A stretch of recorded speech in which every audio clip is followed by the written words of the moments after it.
Boa noite, pessoal.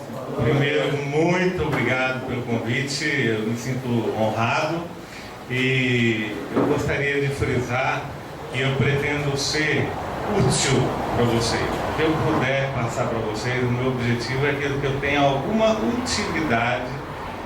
Eu não sou da área de vocês, eu não sei nada de TI. A minha área, nós trabalhamos com a farmácia Vitae, onde tudo começou, onde o universo começou, com a Thelma, que é minha mulher, e está aqui o nosso grupo Vitae, é composto de 3 empresas, né? A Thelma foi a precursora, através da homeopatia aqui na cidade, muitos conhecem. Da Vitae, da farmácia Vitae, surgiu a Vitae Rural Homeopatia, que trabalha com a pecuária. Nós fazemos medicamentos homeopáticos para a pecuária, para animais.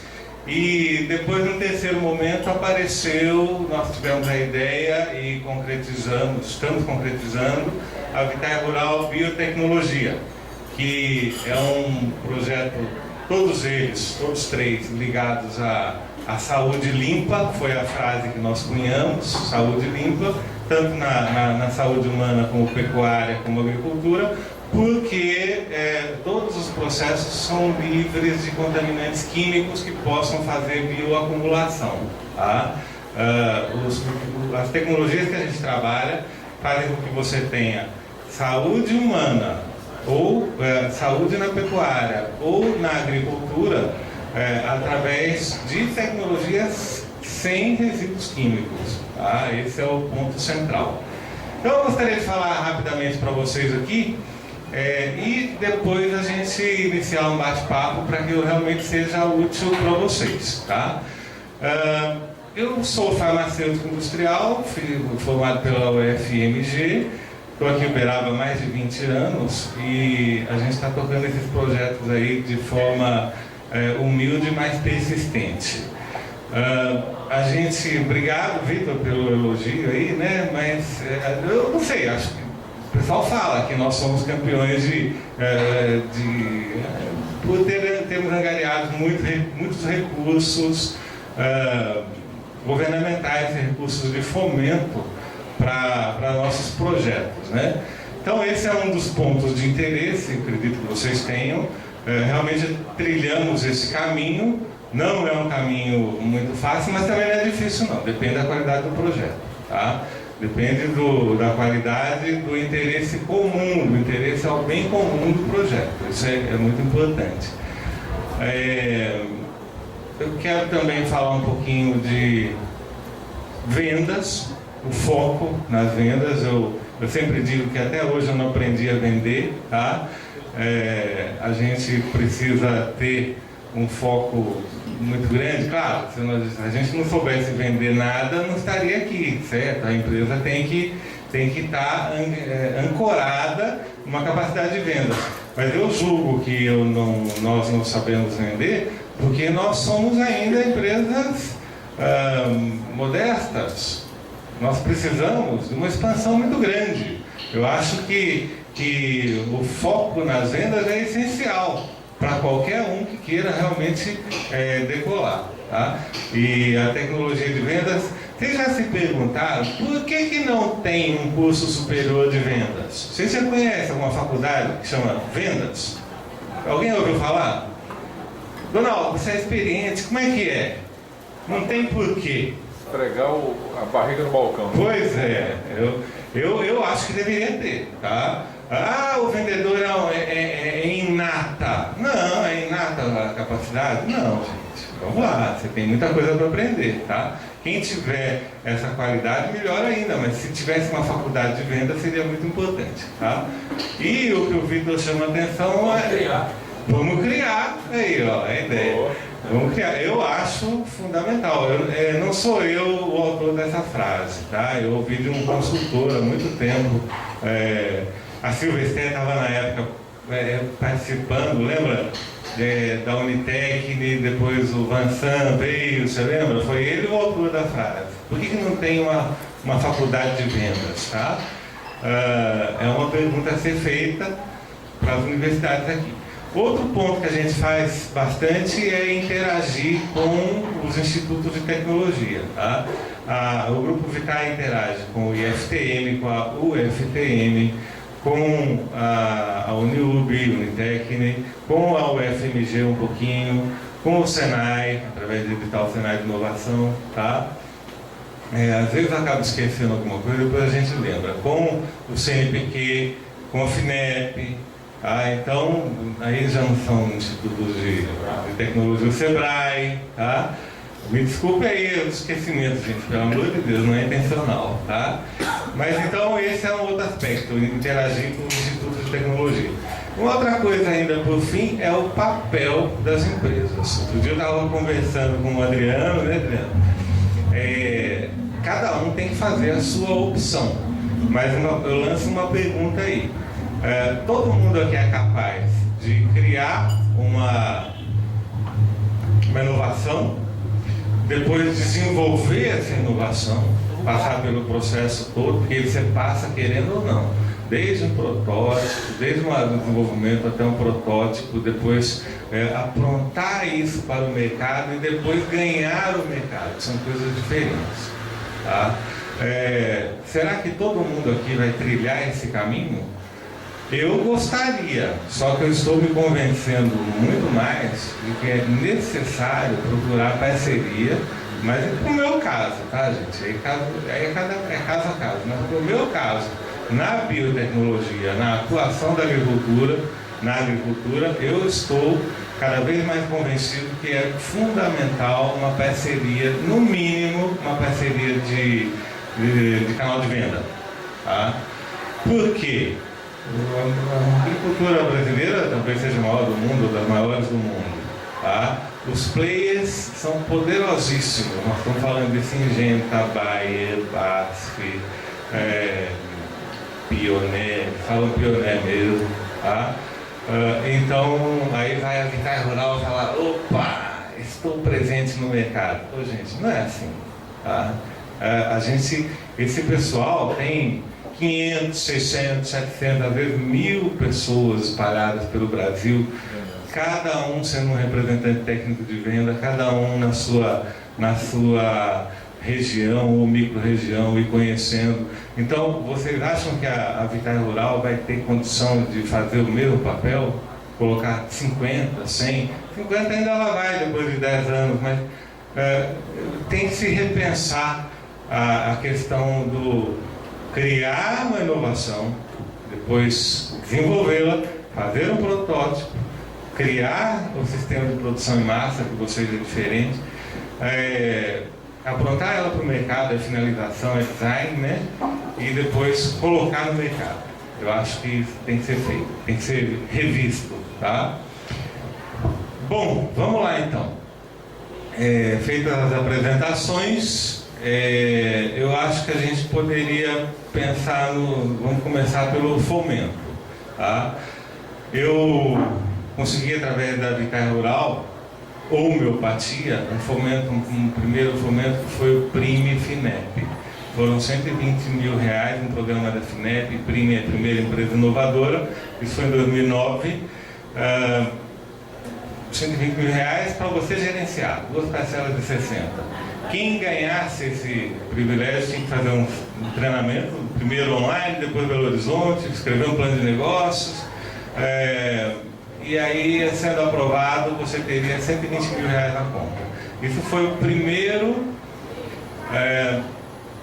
dinheiro de fomento que nós ganhamos, tá? Antes disso, a gente tinha pego um pouquinho de dinheiro no BDMG, que é uma coisa salutar também. Eu gostaria de falar com vocês, pegar um empréstimozinho para fazer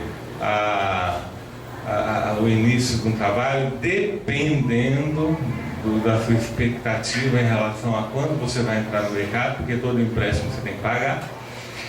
Dependendo dessa expectativa, se estiver bem próxima, dá para fazer.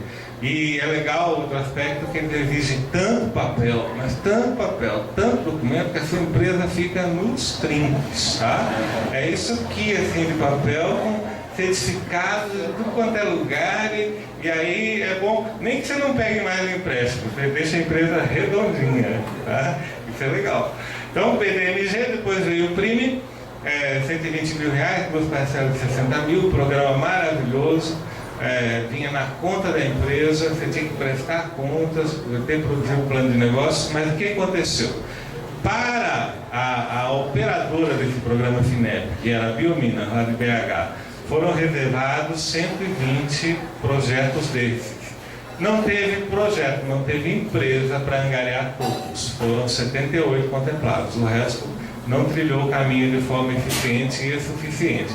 Inclusive de TI, tá? Não era projeto de biotecnologia não, para toda a área. Sendo um projeto inovador, ganharia, eu não sei se as pessoas não ficaram sabendo, uma boa parte que apresentou não deu conta de fazer a conquista. E quando a gente participou, nós somos muito criteriosos. Eu não sei se vocês conhecem o Marinho Antunes, que é um gestor, ele é da Uniub, ele foi formado na Uniub, hoje ele é um consultor, foi a nossa primeira aquisição. Marinho, vem para cá, vamos fazer a gestão, tá? E isso foi de enorme valia para nós. Então foi um salto, o PRIME FINEP foi um salto para a pecuária rural ou homeopatia, pecuária, tá? Nós começamos a nos profissionalizar. Isso depois de um treinamento com o pessoal do APL de Biotecnologia do Triângulo Mineiro. Bom, o PRIME era para ter 3 versões. Ele acabou na primeira. Basicamente porque o empresariado brasileiro, de um modo geral, pegou dinheiro por bolso. É o que eu ouvi falar, tá? Foram os desvios de conduta que fizeram com que o PRIME não tivesse outras 2 versões.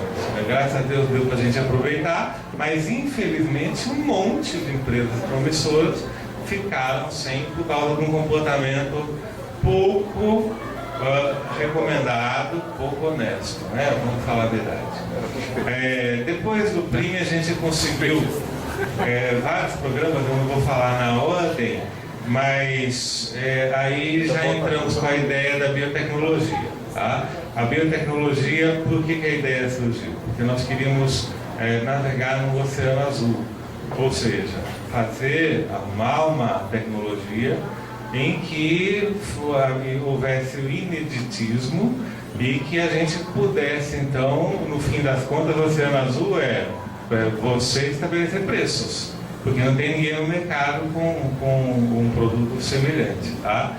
Não é exatamente isso que está acontecendo hoje, mas nós começamos com a biotecnologia a prospectar em 2010.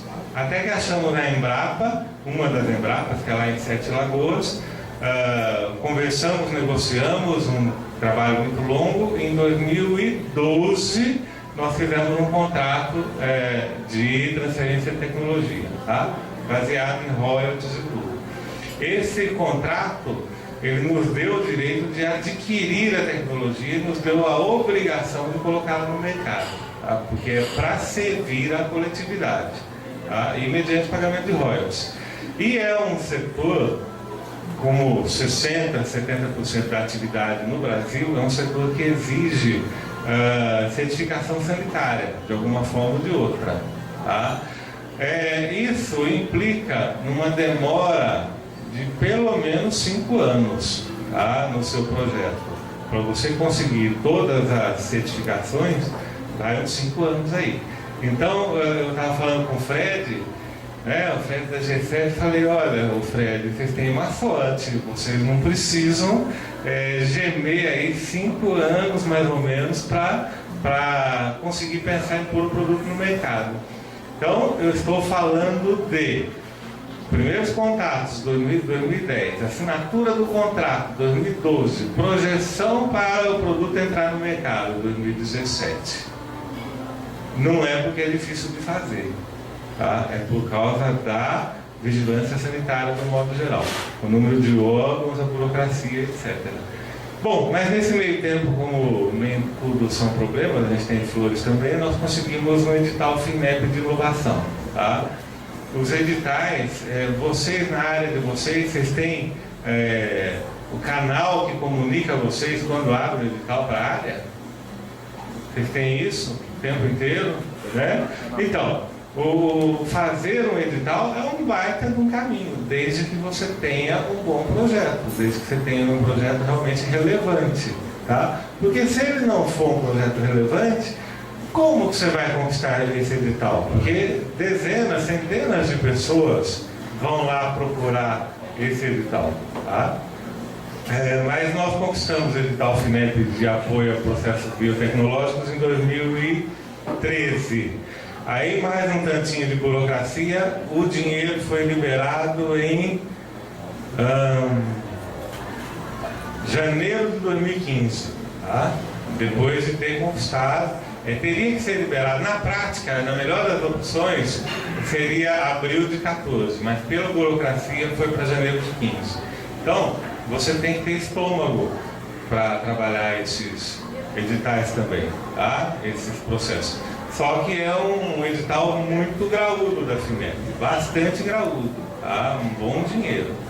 E só para resumir para vocês, em editais, em fomento, etc., a gente conquistou por volta de R$1,5 milhão para esse projeto da biotecnologia, tá? Mas o que ele vai fazer? Ele vai controlar uma praga da agricultura que é muito importante, que faz 30 anos que está aí e ninguém deu conta do recado ainda, nem os transgênicos, tá?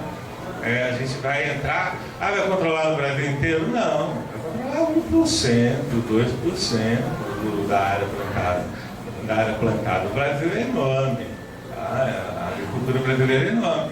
Mas se você controlar 1%, 2%, 3%, já está maravilhoso, certo? Tem apoio para isso de editais? Tem. Mas dentro desse projeto ainda da lagarta do cartucho, né, o combate à lagarta do cartucho, que é a praga da agricultura, a gente conquistou também o primeiro CNPq RAI de Uberaba, o pessoal que me falou. Eu não sei se é verdade, acho que é. Mas eu mesmo suei, eu apresentei 3 para conquistar um, tá? O primeiro eu levei pau, o segundo eu levei pau, o terceiro que a gente conseguiu.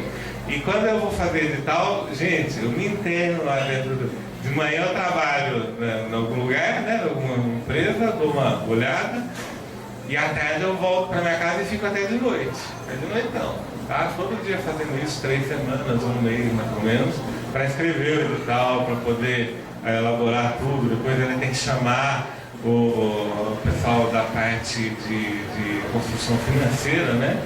Então é assim que funciona. Bom, conquistamos o edital CNPq RAI. O que é isso? O CNPq RAI existe desde 1987 e ele é um programa que paga exclusivamente bolsas para professores dentro de universidades, tá?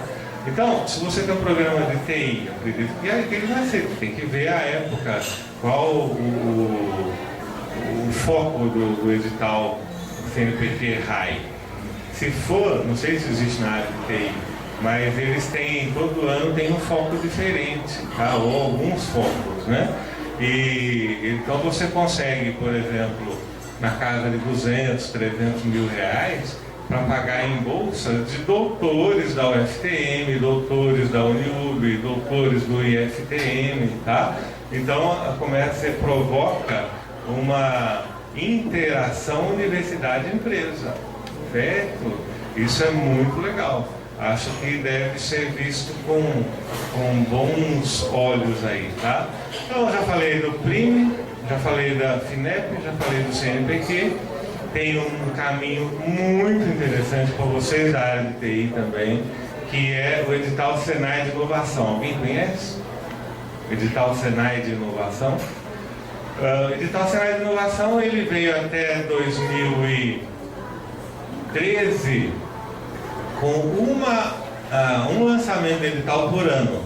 Em 2014 ele já mudou de figura. Ele tem um formato em que você pode entrar nesse edital a cada 3 meses, tá? E quem é a porta de entrada aqui para nós, aqui da cidade, é o Rogério Franco, que é o gestor do edital Senai de Inovação lá no Senai, tá?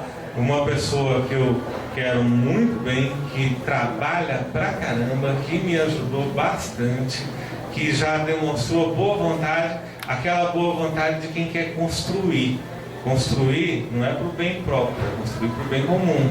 E isso é muito importante. Ele vai lá, ele trabalha, ele encaminha, ele ajuda, quando a gente pede um prazo ele tenta resolver, quando a gente precisa de alguma coisa, uma orientação, ele é o gestor do projeto e eu recomendo demais que se trabalhe com o Senai. Nós ganhamos o edital 2011 e edital 2014. 2011 nós já realizamos e já fechamos, agora recentemente, que dura 20 meses, passou um pouco mais. O edital 2014 nós estamos começando e é um formato mais ou menos o seguinte: você faz um projeto onde você tem que recebe um dinheiro que ele é delineado pelas regras do edital e você tem que dar uma contrapartida também bem interessante, mas pode ser econômica, não precisa ser no dinheiro, financeira, tá? Então fica aí a dica para vocês, edital Senai de Inovação.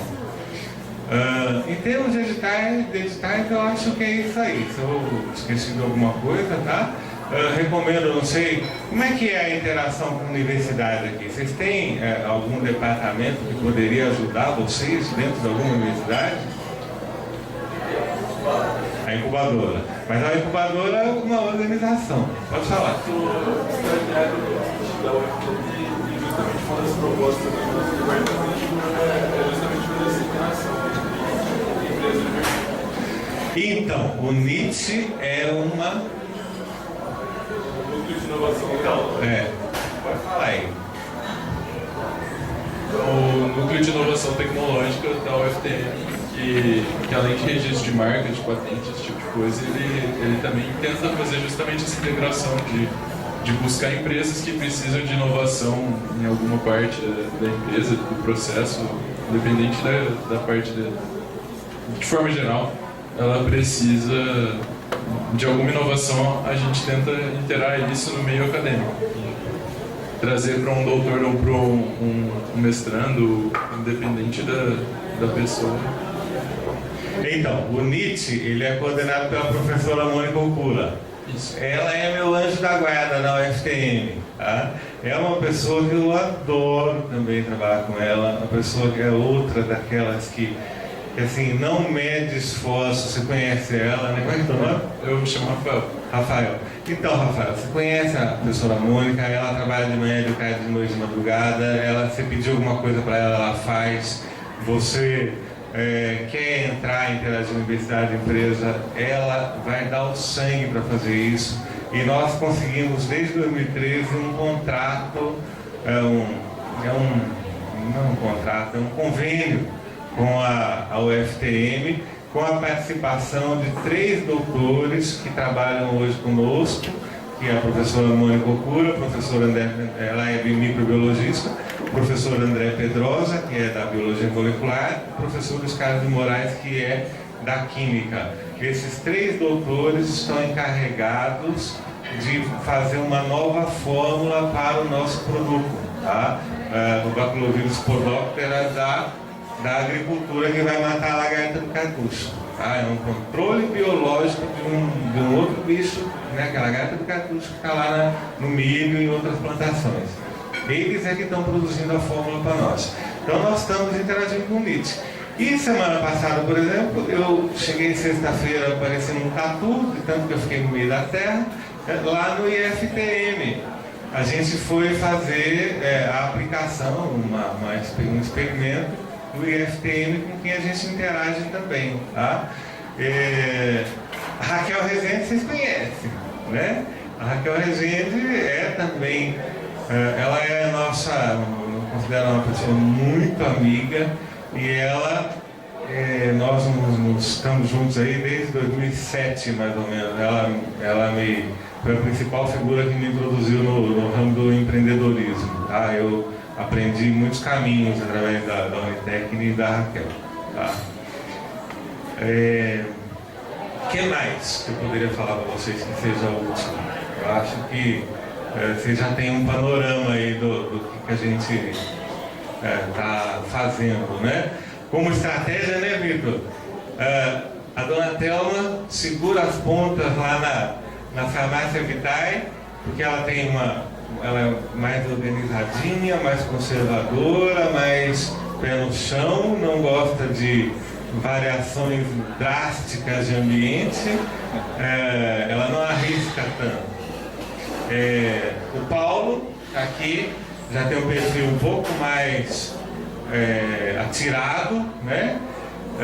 Mas eu tenho como lema que ser empreendedor é ser um minimizador de riscos. Tá? Empreender não significa estar arriscando o tempo todo, na minha opinião. Para mim, ser empreendedor é ser minimizador de riscos. Eu não entro num negócio quando o negócio é muito arriscado. De jeito nenhum. De jeito nenhum. Tá? Quando o risco é controlável, está dentro do aceitável, tudo bem. Só que a maioria das pessoas, elas não querem nada de risco. Nada. Zero. Aí também não dá para sair do lugar. Tá? Não dá para... Vai ser ficar da mesma forma o tempo inteiro. Mas em termos de estratégia que o Vitor queria que eu deixasse bem claro para vocês, é o seguinte, igual que nós casamos, eu e a Thelma, nós nos identificamos com o perfil de cada um, né? Cada um tem o seu jeitão de ser, e falamos o seguinte, resumindo bem cruamente: Thelma, você então faz o arroz com feijão aqui de casa e eu vou arriscar, tá? Eu vou procurar os projetos inovadores. E isso por quê? Eu faço uma pergunta para vocês. Quem é capaz de lançar um projeto inovador sem ter um estofo financeiro de outra atividade?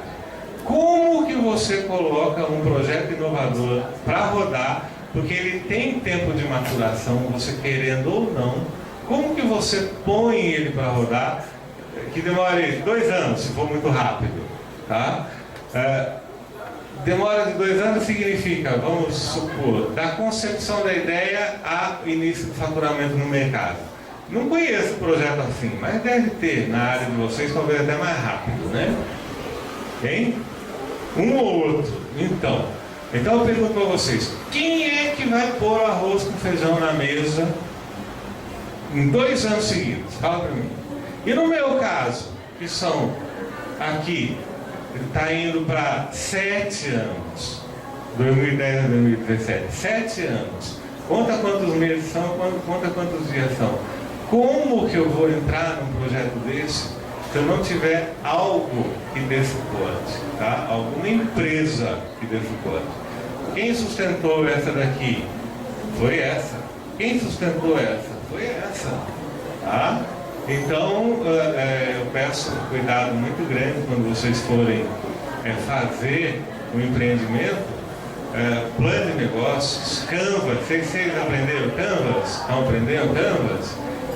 Canvas é um barato, acho muito legal. Aquilo lá assim, dá uma visão geral, inicial, fantástica, tá? Enquanto seu Canvas você não sentir aquele feeling, assim, que você falou, opa, isso aqui está fazendo sentido, não para não, né? Não para não. Então fica essa ideia também para vocês, tá? Pelo amor de Deus, tem que ter estofo para se tocar um projeto de inovação. O que mais, gente? Fala aí.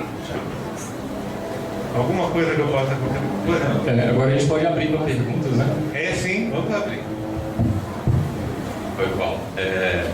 Eu queria perguntar, isso que você já começou a escrever aí, que é essa questão de você ter uma empresa andando, né?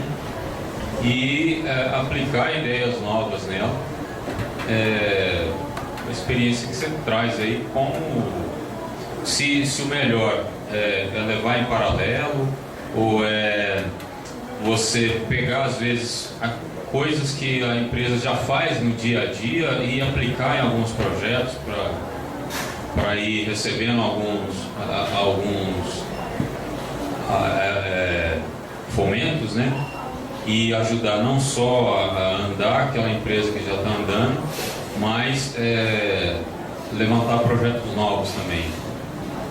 Se dá para fazer as duas coisas mesclando ou se é totalmente separado. Assim. Bom, olha só, a gente tem que desmistificar um pouco o dinheiro de subvenção, tá? O dinheiro de subvenção, ele é amarrado, ele é muito bem definido, primeiro pelas regras do projeto, do edital, e segundo, pelo aquilo que você mesmo desenhou 1 ou 2 anos antes, ou 6 meses antes, daquilo que você enxergou como futuro, tá? Então, depois que você escreveu, você fica meio escravo daquela rubrica que você descreveu no seu projeto. Dá para fazer, sim, uma atividade, eu imagino ainda mais na área de vocês. Se vocês têm uma empresa de TI e tem um projeto inovador que vai sair de dentro da empresa, não tem por que nem montar outra empresa. Você faz dentro dela mesmo, como uma atividade extra, aprende a gerenciar inovação dentro da empresa, que eu estou aprendendo ainda, o IEL, né, Instituto Evaldo Lodge, vocês conhecem? É ligado à FIENG, Instituto Evaldo Lodge, tá? É ligado à FIENG, ele ensina a gerenciar a inovação, traz pessoas bem qualificadas para trabalhar na sua empresa de forma subsidiada, tá? Estagiários, tem apoio aqui também em Uberaba. Então, assim, faça um projeto de inovação de dentro da sua empresa, dá sim. Só não se iluda de que o dinheiro de inovação vai ser uma coisa maravilhosa. Não, ele é um grande acessório. Mas o seu projeto é que tem que ter corpo mesmo. Tá? O dinheiro de inovação, às vezes, é muito graúdo. Como eu falei, eu já consegui cerca de 1,5 milhão para a empresa, mas é tudo amarradinho. Tá? Tudo amarradinho, você não tem liberdade para falar, agora eu ganhei, então tá pronto. Não, não é assim. A próxima, alguém tem mais pergunta? Eu quero fazer uma. Você acabou respondendo a próxima pergunta que eu ia fazer. Se com esse 1,5 milhão você já comprou carro, casa? Com esse 1,5 milhão que vocês estão vendo, eu estou procurando um plano Sky mais barato, tá? Que a gente está meio sem dinheiro agora.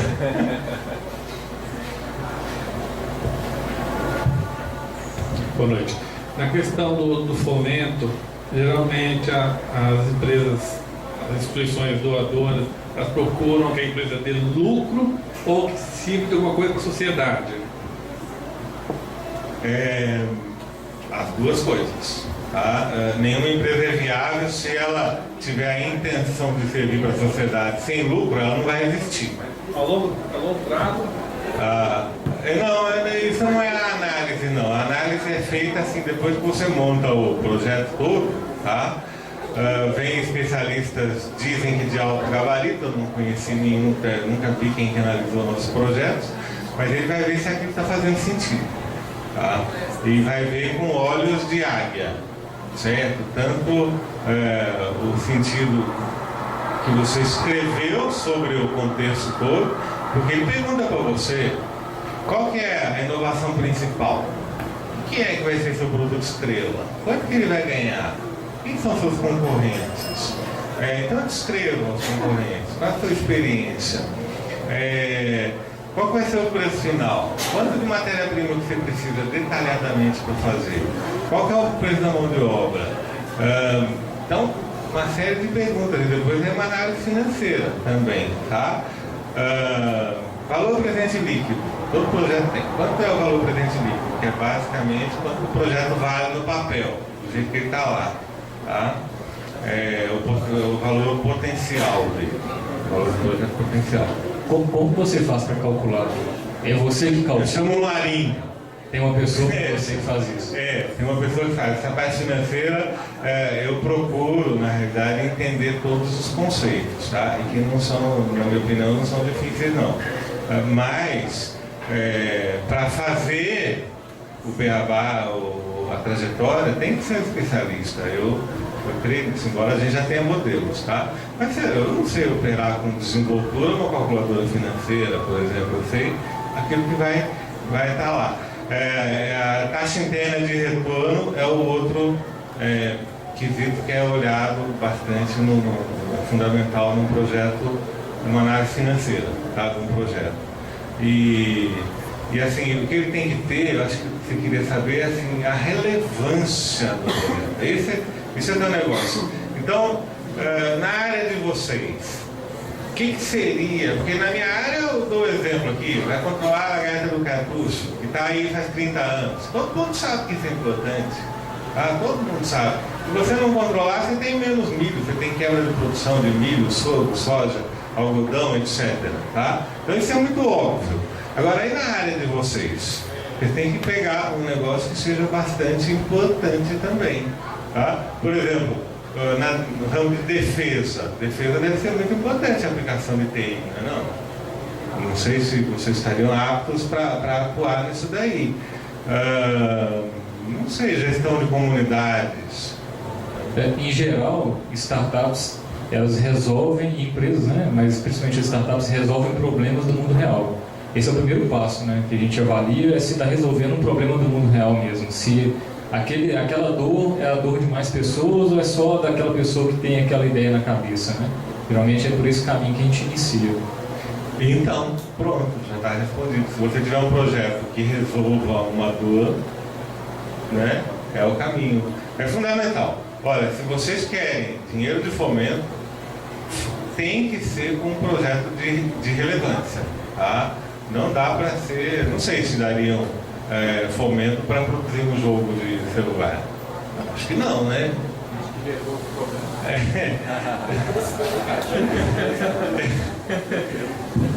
O que mais que eu posso ajudar vocês? Boa noite. Opa! Você comentou da TIR, da BPL, são taxas que você calcula fazendo projeções de caixa, né? Então, eu queria saber se com esses fomentos, se existem alguns critérios que eles buscam mais, né? A gente sabe, mas assim, quão os critérios mais bem ponderados, né? Se eles veem mais uma resolução a longo prazo, a curto prazo, né? Como eles selecionam as empresas, o que seriam os critérios de seleção de empresas para essas empresas de fomento? Tá. Bom, a análise financeira que a gente falou, né, em termos de TIR e BPL, que exige para se fazer esses índices, você tem uma projeção de caixa, é um critério. Tá? Mas muito importante também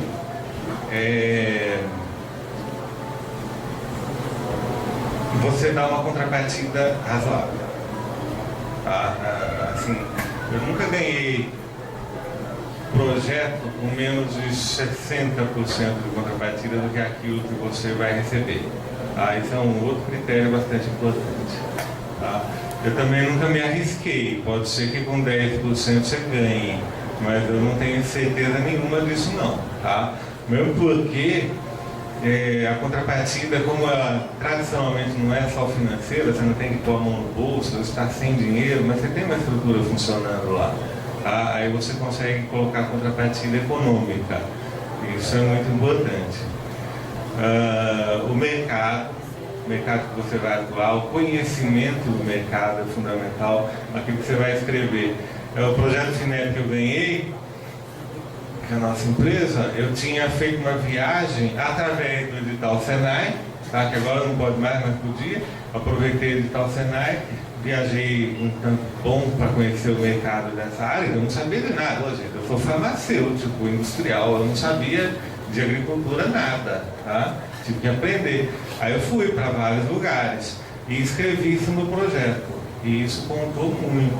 A gente dá para perceber que você descrever os contatos com as empresas, com os especialistas que você teve nas diferentes regiões do país, isso aí dá um corpo para o seu projeto, tá? Então esse é outro. Respondi essa pergunta. Mais alguém?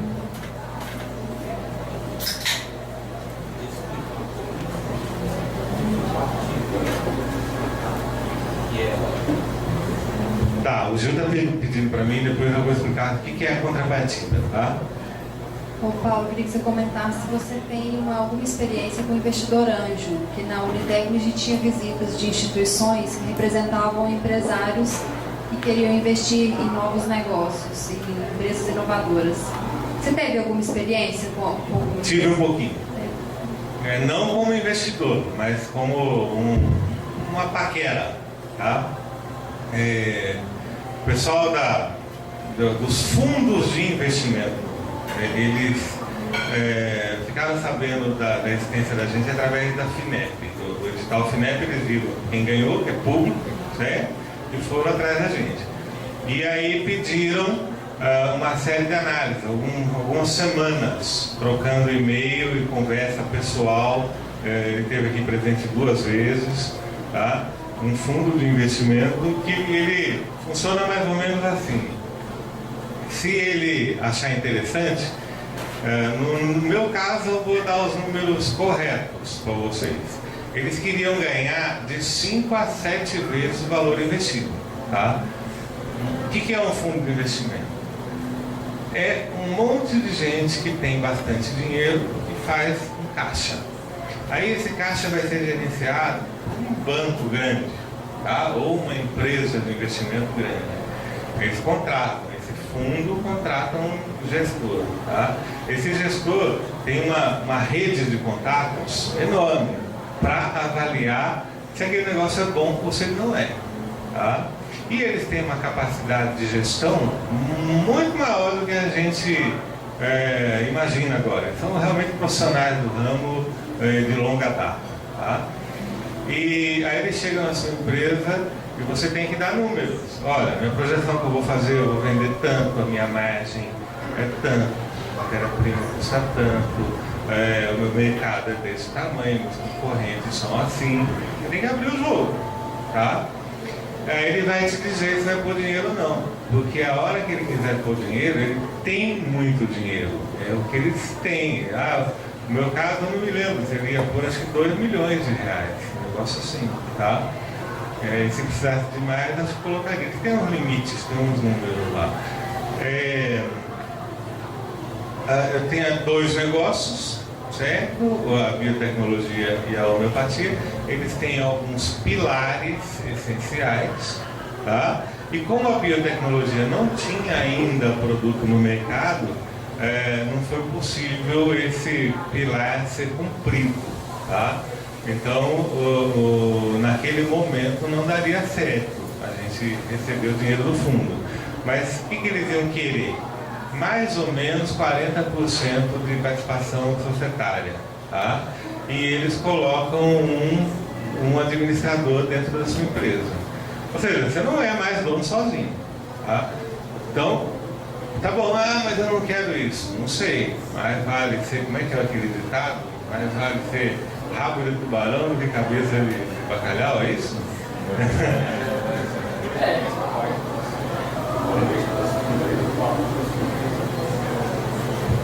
O que eu estou dizendo quando você faz o cálculo de 2 milhões por 40% da sua empresa, aí o valuation, ou seja, o valor da sua empresa, vai lá em cima, né? Ou seja, vale algumas dezenas de milhões, né? Agora 5 milhões, né? Mas na realidade o que ele vai pôr, assim, o que ele vai pôr de dinheiro é para essa empresa decolar. E depois a grande jogada não é só o faturamento que ela vai ter no futuro. Por exemplo, eu conheço uma empresa que faturava 1 milhão e há uns 4 anos atrás, 5, recebeu um fundo desse e agora ela vai faturar 15, tá? É muito dinheiro. Mas não necessariamente que esse capital que ele está aportando vá fazer sua empresa valer imediatamente mais. Não é uma precificação de momento. O que ele quer na realidade, a trajetória o negócio é promissor, eu vou pôr dinheiro agora, eu vou faturar e vou vender quando eu estiver com o preço da empresa bem valorizado, tá? Então esses 5 a 7 vezes que eles querem ganhar, não é só com faturamento, é bastante com o preço de venda da empresa depois. Eles fazem a valoração, a apropriação de valor através do desenvolvimento da infraestrutura da empresa e da capacidade de vendas, tá? E aí você vai ter uma empresa que faturava 1 e agora fatura 15, ela vai valer muito mais do que quando ela recebeu 2 milhões para começar, Tá? Isso é fundamental a gente ter em mente também. Então tem que ser desapegado, mas que eu acredito, por outro lado, que o aprendizado em gestão é imenso. Tá? É imenso, em gestão e em mercado. Tem que ter estrutura. Gil, então a contrapartida é assim. Explicar a diferença entre a contrapartida financeira E a econômica? Pois é. Quem quer ser administrador? Tá. Então explica melhor que eu. Mas é assim, grosso modo, para mim, tá? A contrapartida, vou trabalhar com exemplos. A contrapartida econômica, eu tenho na minha empresa aqui uma secretária, eu tenho um técnico de laboratório, eu tenho um homem de vendas. Então eu digo o seguinte, eu vou valorar esse trabalho deles. Eles trabalham 40 horas semanais aqui, mas na outra empresa eles vão deixar de trabalhar aqui 40, vai passar para 30 e na outra eles vão trabalhar 10. Então eu vou valorar isso aí. Isso é contrapartida econômica. Ele já estava lá comigo, ele vai fazer parte do processo do projeto com um custo mensurável, tá? Mas eu não vou tirar dinheiro diretamente para investir nisso. Agora, se eu disser assim, eu vou aplicar exclusivamente para o projeto 20 mil reais numa estrutura metálica para fazer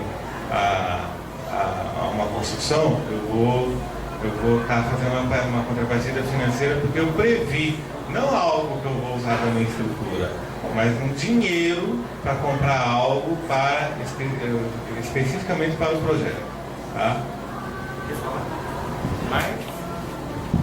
Acho que, só dando uma resumida pelo que ele quis dizer, o econômico está mais para um lado contábil, né? Como, por exemplo, a depreciação, são desembolsos que não são desembolsáveis, né?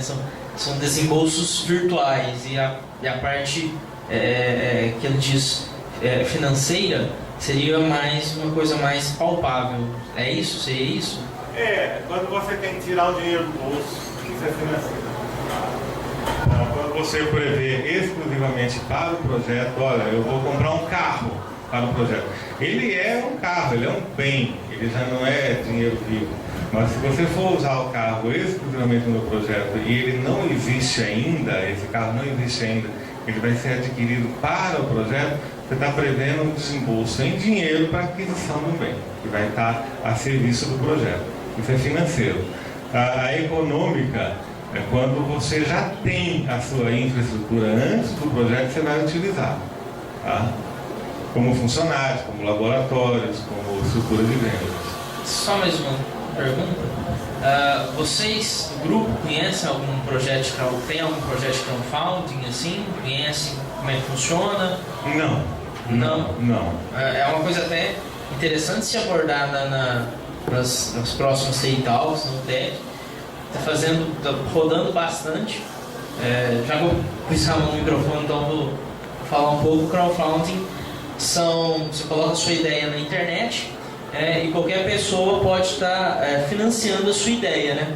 Então, ao invés de você ter um financiador grande, você vai ter pequenos financiadores, pessoas que vão financiar com pequenos valores, né?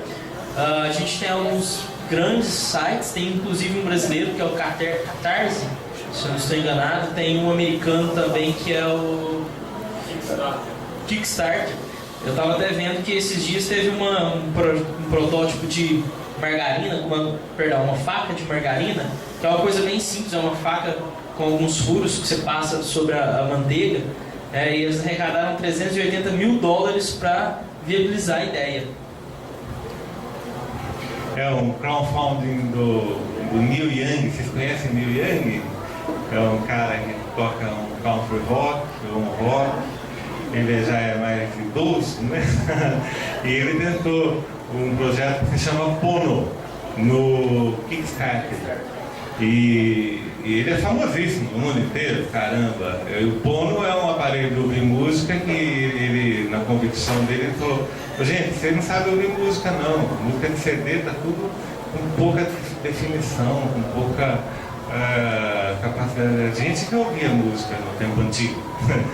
E aí ele lançou esse aparelho e ele, muito famoso do jeito que ele é, não conseguiu decolar. Ele teve acho que 18 mil pessoas que cooperaram com ele lá, deu uns 6 milhões de dólares, mas o projeto era mundial e aí eu acho que escorregou. Então é isso, pessoal. Vou agradecer, Paulo, mais uma vez. Uma salva de palmas para Paulo.